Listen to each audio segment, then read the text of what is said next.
लोकशाहीचा बुलंद आवाज, रिपब्लिकन वार्ता, महाराष्ट्र। अजिंठा बुलढाणा महामार्गावर भीषण अपघातात इंडिका कारचा झाला चक्काचूर। इंडिकामधील कार चालक एक तरुण गंभीर झाला जखमी। बातमी आहे भोकरदनमधून। अजिंठा बुलढाणा या महामार्गावर बोरखेडा गावाजवळ ट्रॅक्टर आणि इंडिका कारचा भीषण अपघात दिनांक 8 मे 2024 रोजी दुपारी 3 वाजता झाला।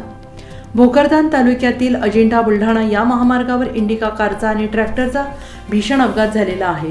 हा अपघात बोरखेडा गावाजवळ झालेला असून अपघात इतका भीषण होता की इंडिका कारचा अक्षरशः चक्काचूर झालाय। या अपघातात सुदैवाने कोणतीही जीवितहानी झाली नसली तरी इंडिकामधील कार चालक एक तरुण गंभीर जखमी झालेला आहे। यावेळी त्याला उपस्थित नागरिकांनी बुलढाणा येथे सामान्य रुग्णालयात दाखल केलं असल्याचं समजलं जातंय। रिपब्लिकन वार्ता महाराष्ट्र न्यूजसाठी भोकरदन प्रतिनिधी मजारन खान पठाण।